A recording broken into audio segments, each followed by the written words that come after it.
ওদিকে যখন অভিনব আর বলরাজ ম্যানেজারের কেবিনে দাঁড়িয়েছিল, ঠিক তখনই অন্যদিকে সুইমিং পুলের ধারে এক বলিষ্ঠ লোক কালো চশমা পরে দাঁড়িয়েছিল। তার গলায় মোটা সোনার চেন, হাতে হুইস্কির গ্লাস, আর সে এক মেয়ের গাল সুহাগ করে স্পর্শ করছিল। হঠাৎ তার কানে পায়ের শব্দ এলো। দেখা গেল তার সেক্রেটারি দৌড়ে আসছে। সেক্রেটারি কাছে এসে বলল, স্যার, খবর এসেছে, টাইগার ফিরে এসেছে। এ কথা শুনেই লোকটা মেয়ের গাল থেকে হাত সরিয়ে নিল, মাথা হালকা ঝাঁকিয়ে সিগার ধরালো। সেক্রেটারি আরও কিছু বলার আগেই সে বলল, এখন নয়, সে তো সবে এসেছে, একটু লাফালাফি করতে দাও, কিন্তু এবার খাঁচায় ভরার ভুল করা যাবে না। সেক্রেটারি মাথা নেড়ে সম্মতি জানিয়ে সেখান থেকে চলে গেল। তখন পাশে দাঁড়ানো মেয়েটি জিজ্ঞেস করল, টাইগার কে? তুমি এই সাহেবের চেক কাকে জিজ্ঞেস করে ছিঁড়েছ? অভিনবের জন্য সাহেব শব্দ প্রণবের শুনতে ভালো লাগলো না। সে বলল, স্যার, এই ডেলিভারি বয় জাল চেক নিয়ে বাঙ্কে এসেছিল। ও কি ভেবেছে আমরা এখানে লটারি খুলে বসেছি? আমি ওর চেকের ইনফরমেশন কম্পিউটারে চেক করেছিলাম, কোনো প্রাসঙ্গিক ডেটাই ছিল না। সত্যি বলছে? ম্যানেজার জিজ্ঞেস করলেন। এটা শুনে প্রণব হতবাক হয়ে গেল, আর অভিনব মনে মনে হাসল। প্রণব হচ্চকিয়ে বলল, আমি আজ থেকে আপনাকে মিথ্যে বলা শুরু করলাম কেন? তুই জানিস এই ডেলিভারি বয় কার চেক নিয়ে এসেছে? আকরম স্যারের। কি? হ্যাঁ, তুই যা করেছিস তা ঠিক ছিল, কিন্তু যদি আকরম স্যার জেনে যায় যে তুই ওনার চেকের এই দশা করেছিস, তাহলে ও তোর সঙ্গে কি করবে জানিস তো? ম্যানেজার বললেন। আকরমের নাম শুনেই প্রণবের অবস্থা খারাপ হয়ে গেল। তখন ম্যানেজার বললেন, একটা কাজ কর, টেপ আর এই ফাঁটা চেকটা নিয়ে প্রতিটা টুকরো জুড়ে দে। কি স্যার? আমি তোকে চাকরি থেকে বের করে দিচ্ছি। না স্যার, আমি কি করলাম?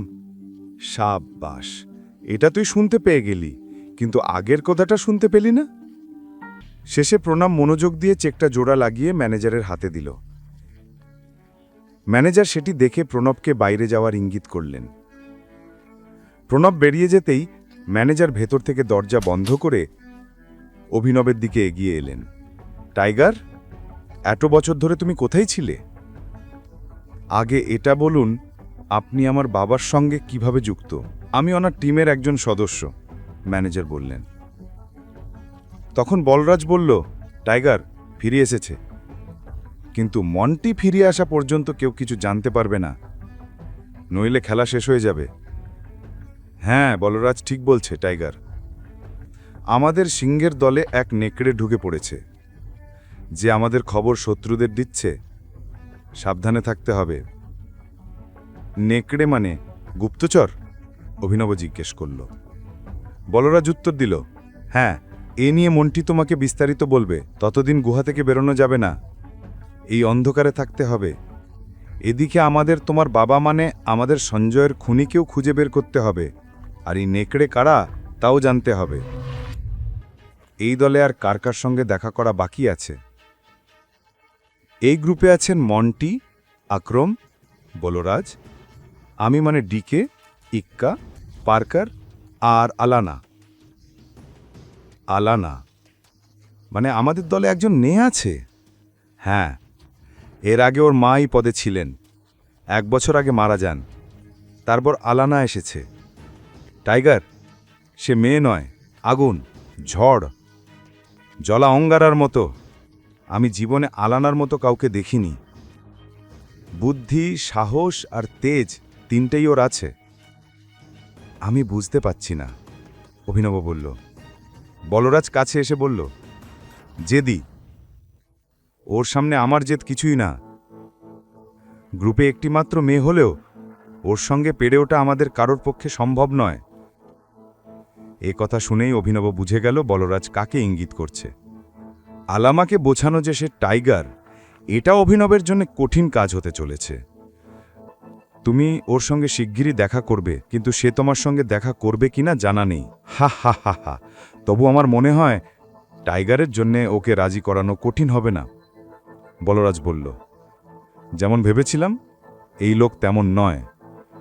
বলরাজের কথা শুনে ডিকের কান খাড়া হয়ে গেল। সে বলরাজের দিকে তাকিয়ে বলল, টাইগার কি তোমাকে রিঙে ফেলে দিয়েছিল? এটা শুনে বলরাজ হেসে উঠল আর মাথা নেড়ে হ্যাঁ বলল। ডিকেও হেসে উঠল। শেষে ডিকে বলল, তোমার কত টাকার দরকার? আমি চেক লিখে দিচ্ছি, আক্রমের অফিস থেকে ইস্যু করিয়ে নেব। আমার এখন 1 কোটি টাকা দরকার, বাকি 49 কোটি আমার নতুন অ্যাকাউন্টে জমা দিও। এটা শুনে ডিকের টাকা আনতে বেরিয়ে গেল। ডিকে যেতেই অভিনব বলরাজের কাছে এসে বলল, একটা কথা বলবো? তুমি আলানার বিষয়ে কিছু জানো? এখনই পকেট এফএম অ্যাপ্লিকেশন ডাউনলোড করুন, লিংক বর্ণনায় দেওয়া আছে।